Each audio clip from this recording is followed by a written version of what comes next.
Cardboard কেটে ছেটে কিছু একটা বানানো হচ্ছে এখানে। একটু পরই বোঝা গেল এগুলো আসলে ত্রাণের কার্ডবোর্ডের বাক্স।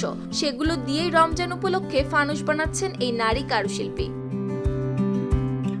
দক্ষিণ গাজার খান ইউনিসের আল মাওয়াসি শরণার্থী এলাকায় তাঁবুর সামনে বসে কাজ করছেন রেহান হাজেম সারা। চারপাশে ধুলো, অস্থায়ী আশ্রয় আর যুদ্ধের ক্লান্ত ছাপ, কিন্তু তার সামনে ছড়িয়ে আছে কাঁচি, আঠা, রং আর ছোট ছোট কার্ডবোর্ডের টুকরোগুলো। সেগুলোই ধীরে ধীরে রূপ নিচ্ছে রমজানের রঙিন ফানুসে। তবে এই শুরুটা ছিল একেবারেই ঘরোয়া। ছেলে চেয়েছিল একটি রমজানের ফানুস, বাজারে ছিল না কিছুই, ছিল না কেনার সামর্থ্য। তাই ত্রাণের বাক্স কেটে তিনি বানিয়ে দেন একটি ছোট্ট ফানুস। সেই ছবি সামাজিক যোগাযোগ মাধ্যমে ছড়িয়ে পড়তেই মানুষ পছন্দ করে, কেউ কেউ কিনতেও চায়। সেখান থেকে শুরু হয় এই উদ্যোগ।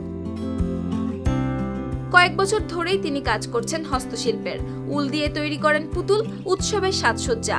রমজান সামনে এলেই প্রস্তুতি নেন আগে ভাগে। কাঠবোর্ড দিয়ে কাঠামো বানানো, রং করা, কেটে নকশা প্রস্তুত করেন। কিছু ফানুসে যুক্ত করেন ফিলিস্তিনি ঐতিহ্যবাহী পোশাকের নকশা, লাল কালো সূচি শিল্প। প্রতিটি ফানুস যেন তখন হয়ে ওঠে পরিচয়ের বহিঃপ্রকাশও। কিন্তু কাজের পথ সহজ ছিল না মোটেও। যুদ্ধের কারণে অর্থনৈতিক স্থবিরতা, বাজারে কাঁচামালের অভাব, বেশি দাম, নেই ব্যবসা, নিয়মিত আয় নেই কোনো। কাঁচামাল সংগ্রহ করাই ছিল বড় চ্যালেঞ্জ।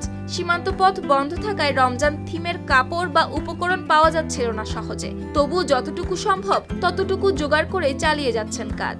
এখন এই ফানুস তার পরিবারের একমাত্র আয়ের উৎস।